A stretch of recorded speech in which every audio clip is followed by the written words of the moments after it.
जय श्री कृष्णा। आप सभी को श्रावण मास अमावस्या की ढेरों शुभकामनाएं। आज हम बात करेंगे कि सावन की जो अमावस्या है वह किस दिन है, कब आपको पूजन आदि करना है, व्रत आदि कब करना है, किस प्रकार से पूजन करना चाहिए, क्या विधि रहेगी, पितरों की प्रसन्नता के लिए क्या करना चाहिए, पितृ पूजा कैसे करनी चाहिए, पितरों का तर्पण कैसे करना चाहिए, और साथ ही बताएंगे वो कौन सा एक काम है जो आपको भूल के भी अमावस्या पर नहीं करना चाहिए।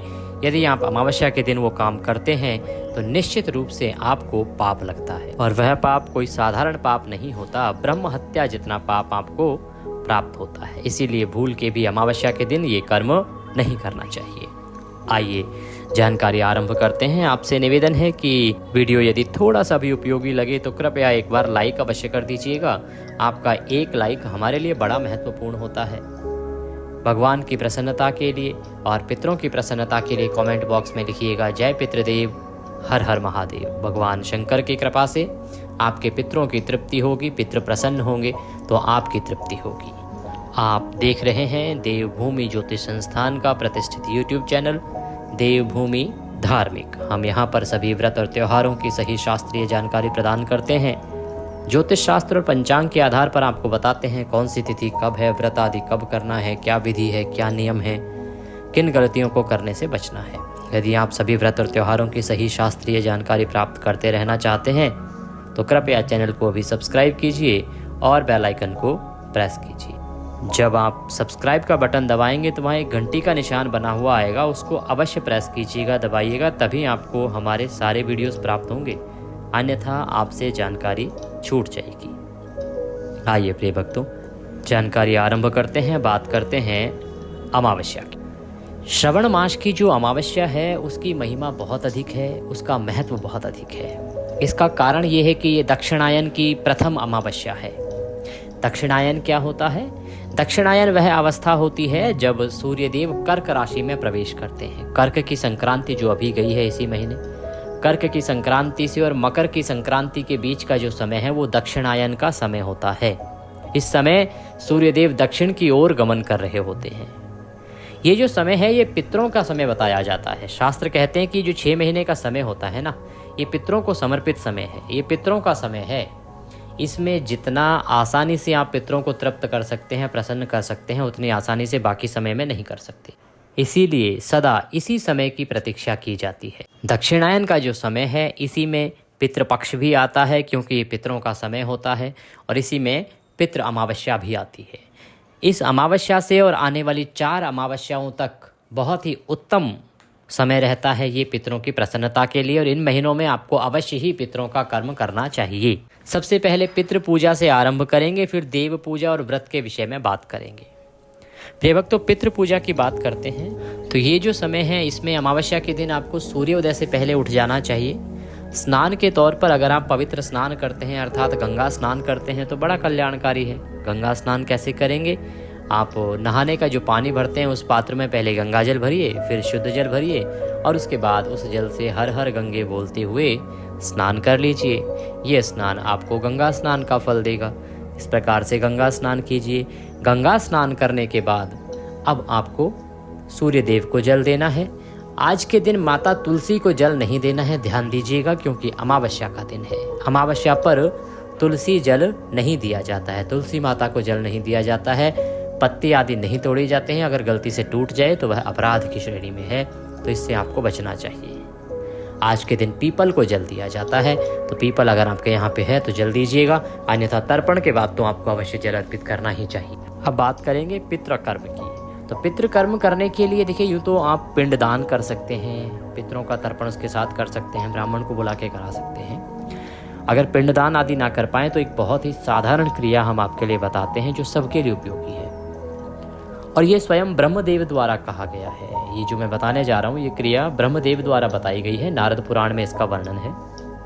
ब्रह्मदेव कहते हैं कि आप गीता के 7वें अध्याय का श्रवण करें। ऐसा करें कि एक लोटा लीजिए पीतल का, उसको अच्छे से मांज लीजिए। पहले उसमें थोड़ा सा गंगा जल डालिए, फिर उसमें शुद्ध जल भर लीजिए। अब उसमें थोड़े से काले तिल डालिए, एक पत्ता तुलसी का डालिए, सफ़ेद पुष्प हो तो वो भी डालिए, और कुशा डाल लीजिए। कुशा जो आती है ना, कुश घास आती है, जो भी पितृ कार्य होते हैं उनमें बहुत ही महत्वपूर्ण होती है। आपकी पूजा पाठ की दुकान से शायद मिल जाएगी, आप वहाँ पता कर लीजिएगा, नहीं तो अमूमन तो ये मंदिरों में मिल जाती है, हम लोग अपने मंदिर में रखते ही हैं।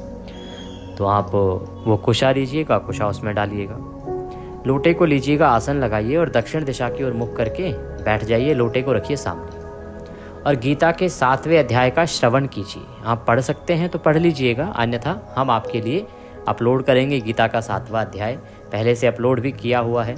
तो गीता के 7वें अध्याय को सुनिएगा, यहाँ डिस्क्रिप्शन बॉक्स में मैं लिंक भी दे दूँगा उसका। गीता के 7वें अध्याय को सुनिएगा।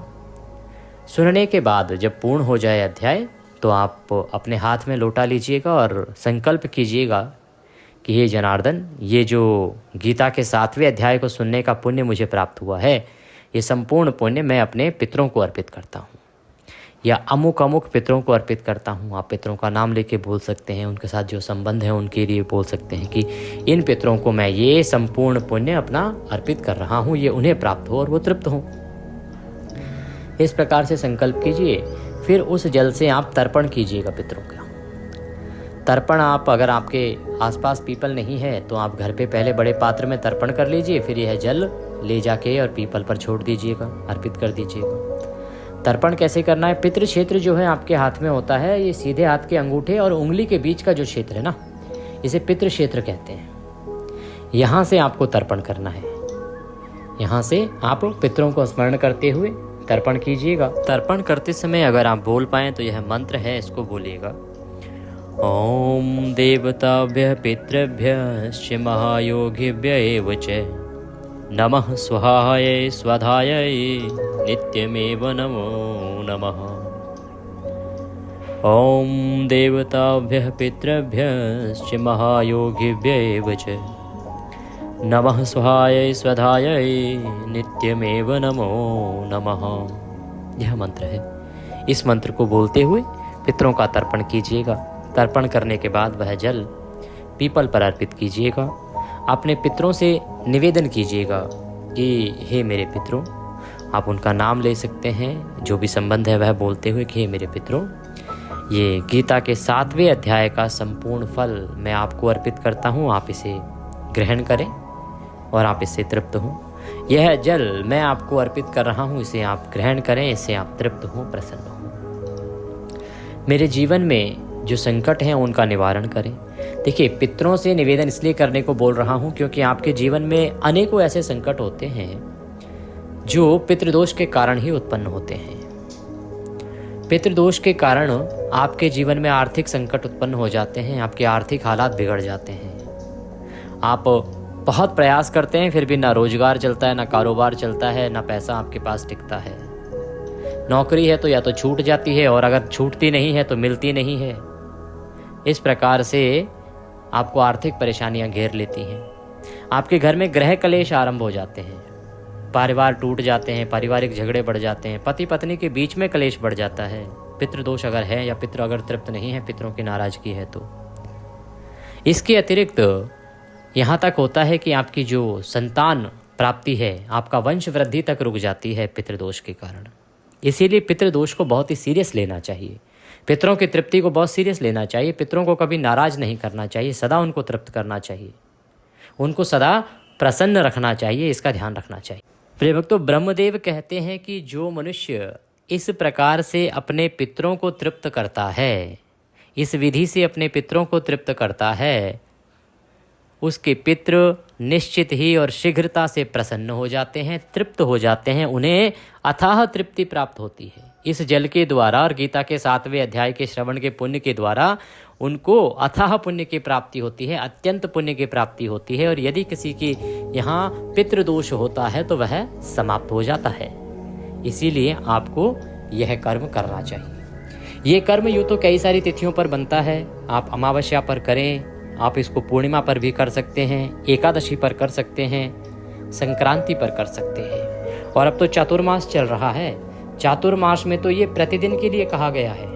चातुर्मास क्योंकि पूरा चातुर्मास दक्षिणायन में ही व्यतीत होता है।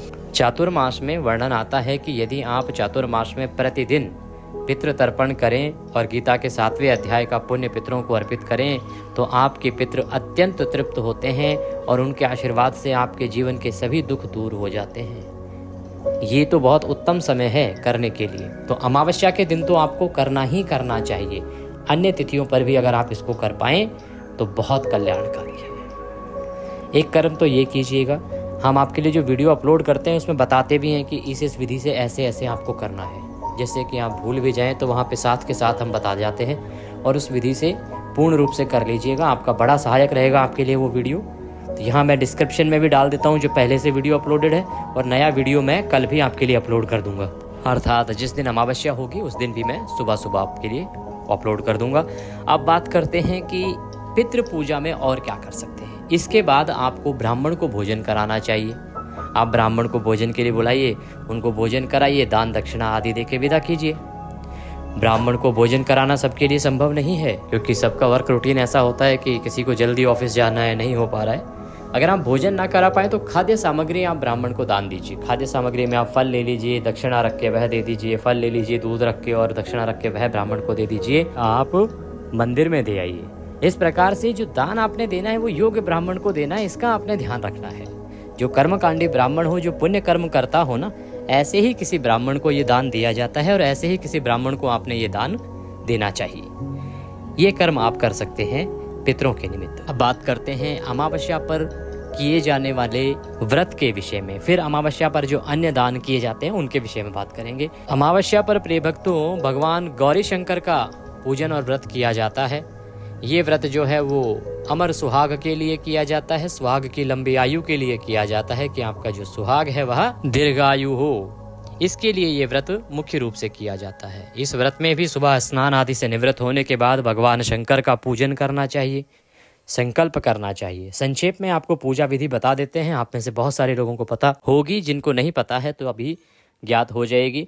आपको करना क्या है कि स्नान आदि से निवृत्त होने के बाद एक चौकी लीजिए, या आपके मंदिर में भगवान गौरी शंकर की तस्वीर है तो उत्तम है, वहीं आप पूजन कर सकते हैं। जो भी आपका पूजा का स्थल है उसको अच्छे से साफ कीजिए। साफ करने के बाद सामग्री में आपके पास होनी चाहिए भगवान की तस्वीर या प्रतिमा। मंदिर नहीं है तो उनको स्थापित करने के लिए चौकी, उस पर बिछाने के लिए सफ़ेद वस्त्र, रौली, मौली, पान, सुपारी, लौंग, इलायची, धूप, दीप, नैवेद्य, फूलों की माला। भगवान को अर्पित करने के लिए इत्र लीजिएगा, अक्षत लीजिएगा और पंचामृत बनाइएगा। पंचामृत के लिए कच्चा दूध, दही, घी, शहद और शक्कर लीजिएगा। ये सामग्री है जो आपने एकत्र कर लेनी है। एक लोटा लीजिए तांबे का, पहले उसमें गंगा जल भरिए, फिर शुद्ध जल भरिए और उस लोटे के जल को फूल के माध्यम से सभी स्थान पर और सामग्री पर जहां आपकी सामग्री है पूजा की उसके ऊपर छींटे दीजिए। इससे उस सामग्री का, उस स्थान का पवित्रीकरण होगा, शुद्धिकरण होगा। ओम पवित्र हो पवित्रवांग सर्वांग वस्तांग दो पीवाम यह स्मरेत पुंडरीकाक्षम सभयंतरः शुचि ओम। इस प्रकार से आप उसका शुद्धिकरण करेंगे, पवित्रीकरण करेंगे। शुद्धिकरण करने के बाद भगवान का पूजन करने के लिए भगवान की स्थापना कीजिए चौकी पर। और अगर मंदिर में पहले से ही भगवान की प्रतिमा या तस्वीर रखी है, उनके सामने घी का दिया रखिए, धूप रखिए। धूप दीप रख के अपने सीधे हाथ पे जल लीजिए। सबसे पहले व्रत पूजन का संकल्प करेंगे, संकल्प के बाद भगवान का पूजन किया जाएगा। संकल्प करने के लिए सीधे हाथ पे जल लीजिए, 1 चम्मच से जल लीजिए सीधे हाथ पे, और 1 रुपये का सिक्का दक्षिणा के रूप में कम से कम रखिए, अधिक जो भी रखना चाहें रख सकते हैं। 3 बार बोलिए ओम श्री विष्णु, ओम श्री विष्णु, ओम श्री विष्णु। अपना नाम, अपना गोत्र, जिस स्थान पर बैठकर संकल्प कर रहे हैं वहां का मकान नंबर, क्षेत्र का नाम, शहर का नाम। श्रवण मासे हरियाली अमावस्यायाम पुण्यतिथियो आयु आरोग्यता प्राप्त्यार्थाय सुख संपत्ति प्राप्त्यार्थाय भगवान गौरी शंकर व्रत पूजन संकल्पम संकरिष्ये। बोली सौ श्री विष्णु शरणौ शरणम प्रपद्ये। और यह संकल्प भगवान के चरणों में अर्पित कर दीजिए। इस प्रकार से आपने संकल्प करके और पूजन आरंभ करना है। पूजन में भगवान को सबसे पहले पद्य, अर्घ, आचमनी अर्पित कराइएगा और उसके बाद मैं बहुत ही सूक्ष्म विधि से आपको पूजा विधि बताता हूँ, जिससे कि सामान्य से सामान्य व्यक्ति भी कर सके। मंत्र के साथ पूजन करेंगे। आप धूप दीप को जला लीजिए, प्रज्वलित कर लीजिए। सबसे पहले भगवान को पद्य, अर्घ, आचमनी कराएंगे तो 1-1 चम्मच जल भगवान के सामने रखे पात्र में अर्पित कीजिए। एक कटोरी आदि भगवान की तस्वीर के सामने रख लो, उसमें पूजा की जो भी सामग्री मैं बोलता जाऊँ वहाँ चढ़ाते जाइएगा। ओम भूर्भुवः अमावस्या पूजन अंतर्गते भगवान शंकर निमित्तार्थाय पद्यम समर्पयामि। पद्य के रूप में 1 चम्मच जल अर्पित कीजिए। ओम भूर्भुवः श्री शिव शंकराय नमः। अर्घ्यम समर्पयामि। अर्घ्य के रूप में 1 चम्मच जल अर्पित कीजिए।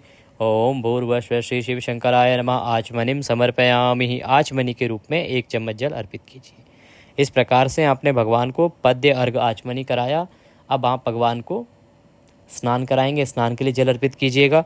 ओम भूर्भुवः श्री शिव शंकराय नमः। स्नान निमित्तार्थाय जलम समर्पयामि। 1 चम्मच जल लीजिए, छोड़ दीजिए। पंचामृत बनाइए, कच्चा दूध, दही, घी, शहद और शक्कर से, और पंचामृत को फूल पर लगा लीजिए और वह भगवान को चढ़ाइएगा। ओम भूर्भुवः श्री शिव शंकराय नमः। पंचामृत स्नान निमित्तार्थाय पंचामृतम समर्पयामि। पंचामृत अर्पित कीजिए प्रेम से भगवान को। पंचामृत के बाद पुनः शुद्धियोदक स्नान कराया जाता है, तो शुद्ध जल लीजिए और शुद्ध जल से स्नान कराइए। ओम भूर्भुवः श्री शिव शंकराय नमः। शुद्धियोदक स्नान निमित्तार्थाय शुद्ध जलम समर्पयामि। शुद्ध जल से स्नान करा के अब भगवान को आप जनेऊ अर्पित कीजिएगा। जनेऊ जब भी अर्पित करें उस पर रौली कुमकुम आदि का तिलक कर लीजिएगा, उसके साथ ही आप जनेऊ अर्पित करेंगे।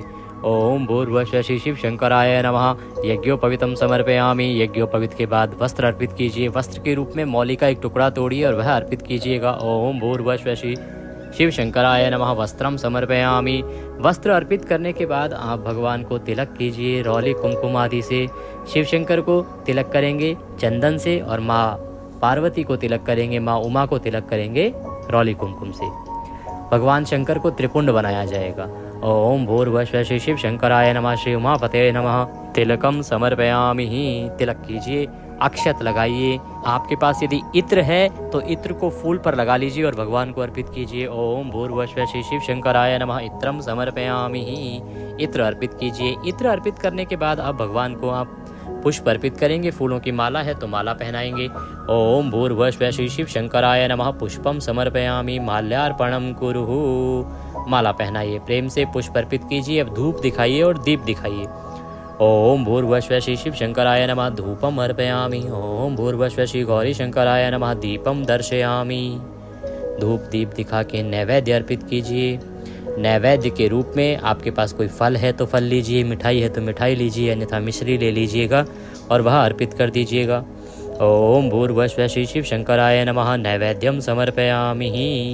नैवेद्य अर्पित कीजिए प्रेम से भगवान को। नैवेद्य चढ़ाइए।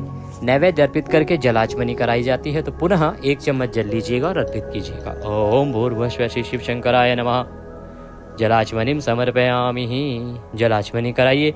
जलाचमनी कराने के बाद अब आप भगवान को तांबूल अर्पित करेंगे। तांबूल क्या होता है? पान का पत्ता लीजिए, उसमें 2 लौंग, 2 इलायची और 1 सुपारी रखिए और वह भगवान को अर्पित कीजिए। ओम भूर्भुवः श्री शिव शंकराय नमः। तांबूलम समर्पयामि। तांबूल अर्पित कीजिए। तांबूल के बाद जो दक्षिणा आप चढ़ाना चाहते हैं भगवान को, वो दक्षिणा लीजिए, दक्षिणा चढ़ाइए। ओम भूर्भुवः श्री शिव शंकराय नमः। शुभ दक्षिणायाम समर्पयामि। शुभ दक्षिणा अर्पित कीजिए भगवान को। दक्षिणा अर्पित करने के बाद हाथ जोड़ के नमस्कार कीजिए और कथा सुनिए। जो कथा है अमावस्या की, वह कथा आपको सुननी है। गीता के 7वें अध्याय का श्रवण करना है और अगर सुन सकें तो श्री शिव सहस्त्र नाम का श्रवण कीजिएगा। शिव सहस्त्र नाम बड़ा ही कल्याणकारी है। शिव सहस्त्र नाम अगर आप सुनते हैं तो आज के दिन आपको अनुपम पुण्य की प्राप्ति होती है। इस प्रकार से आप भगवान का पूजन करेंगे, कथा श्रवण करेंगे, कथा सुन के आरती करेंगे, नियमों के अनुसार दिन को व्यतीत करेंगे। 1 वक्त भोजन कहा गया है, नक्त भोजन कहा गया है।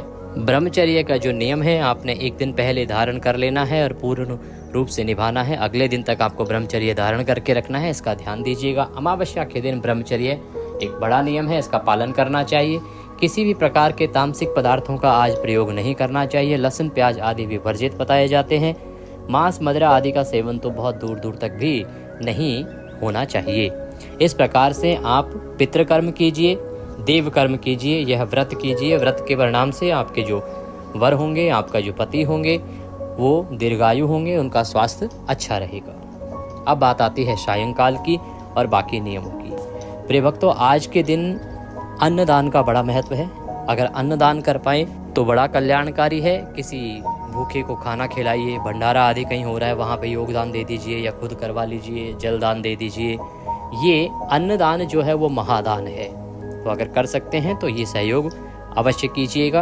ब्राह्मण को भोजन के विषय में मैंने आपको पहले ही बता दिया है। अब बात आती है वो कौन से काम हैं जो इस दिन नहीं करने हैं और ये अमावस्या है किस दिन और क्या समय रहेगा। अमावस्या के दिन 2 काम हैं जो भूल के भी नहीं करने चाहिए। एक तो ये कि दूसरे के घर का अन्न नहीं खाना चाहिए, किसी भी दूसरे के घर का अन्न नहीं खाना चाहिए। अगर आप दूसरे के घर का अन्न खाएंगे तो आपके 1 महीने का पुण्य, आपके पूरे 1 महीने का पुण्य उस व्यक्ति को चला जाएगा जिसका आप अन्न खा रहे हैं, चाहे वो ऑफिस का कुलीग हो, आपका मित्र हो, पहचान वाला हो, चाहे रिश्तेदार। आपको किसी के यहाँ भी अमावस्या के दिन अन्न नहीं खाना है। अब बात करते हैं जी कि कुछ रिश्ते ऐसे होते हैं जहाँ संभव नहीं है, तो जो शास्त्र हैं उसमें कुछ रिश्तों को छूट दी गई है। उनमें कौन कौन सा रिश्ता आता है? सबसे बड़ा रिश्ता आपका आता है वो है आपके माता पिता का रिश्ता। आप अपने माता पिता के यहाँ खा सकते हैं, आप अपने बड़े भाई के यहाँ खा सकते हैं, आप अपनी ससुराल जाते हैं, ससुराल में खा सकते हैं, आप अपने ननिहाल जाते हैं, मामा के यहाँ जाते हैं तो मामा के यहाँ ननिहाल में खा सकते हैं। इसके अतिरिक्त आप अगर गुरु के आश्रम जाते हैं, गुरु के घर जाते हैं तो वहाँ खा सकते हैं। इसके अलावा आप कहीं भी अगर खाएंगे तो वह आप अपना पुण्य ही गंवाएंगे, चाहे वो बहन का घर हो, चाहे भाई की ससुराल हो, आप वहाँ नहीं खा सकते। खाते हैं तो बदले में आपके पुण्य उनको चले जाते हैं। इसीलिए भूल के भी आपको अमावस्या के दिन दूसरे का अन्न ग्रहण नहीं करना है, इससे बचिए। दूसरा, अमावस्या के दिन आपको किसी भी पेड़ पौधे से फूल पत्ती आदि नहीं तोड़नी है। गलती से भी यदि फूल पत्ती टूट जाती है तो इसका बहुत ही कठोर पाप लगता है, ऐसा शास्त्र कहते हैं। इसीलिए आपको भूल के भी किसी पेड़ पौधे से पत्ती आदि नहीं तोड़नी है, इसका ध्यान दीजिएगा। अब बात करेंगे स्कंद पुराण की। स्कंद पुराण कहता है कि जो हरियाली अमावस्या है, इस हरियाली अमावस्या पर आपको अवश्य रूप से पितरों का श्राद्ध कर्म करना चाहिए। पितरों का श्राद्ध कर्म करने से आपके पितृ तृप्त होते हैं और पितरों की तृप्ति होने से आपको उनके आशीर्वाद से सुखों की प्राप्ति होती है। तो यह जानकारी स्कंद पुराण से है, जो कहता है कि हरियाली अमावस्या पर आपको विशेष रूप से श्राद्ध कर्म करना ही चाहिए, तर्पण कर्म करना ही चाहिए। कैसे आप कर सकते हैं वह विधि हमने आपको बता दी, जिसका वर्णन नारद पुराण से आया है, ब्रह्मदेव के द्वारा कहा गया है। इसका लाभ लीजिए, शास्त्रीय जानकारी है, जितना हो सके लोगों के साथ शेयर कीजिए, जिससे कि अधिक से अधिक लोग लाभ ले सकें। तर्पण के बाद जो जल है वह पीपल में अर्पित किया जाएगा, पीपल में अर्पित कीजिएगा। और समय जो रहता है, उत्तम समय रहता है कुतुब काल का, जो पूरे भारत में लगभग 11:30 से 12:15 के बीच में रहता है। वैसे सभी राज्यों में अलग अलग समय होता है, परंतु 11:30 से 12:15 के बीच में लगभग सभी जगह कुतुब काल रहता है। इस समय में वह जल आप पीपल पर अगर आप अर्पित करते हैं तो अधिक कल्याणकारी रहेगा।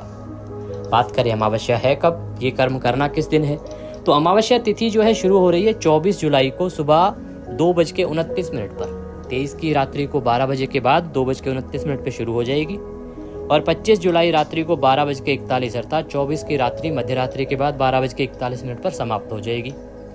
ऐसे में उदया तिथि मान को ध्यान में रखते हुए अमावस्या 24 जुलाई को है। 24 जुलाई दिन रहेगा बृहस्पतिवार का, उत्तम दिन है। इस दिन अवश्य ही आप पितृकर्म कीजिएगा।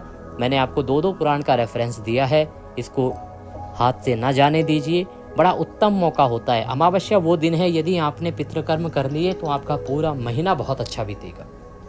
भगवान शंकर की कृपा प्राप्त करने के लिए लिखिए जय शिव शंकर। पितरों की प्रसन्नता के लिए, उनका आशीर्वाद प्राप्त करने के लिए लिखिए जय पितृदेव। भगवान सब पर कृपा करें। जय श्री कृष्ण।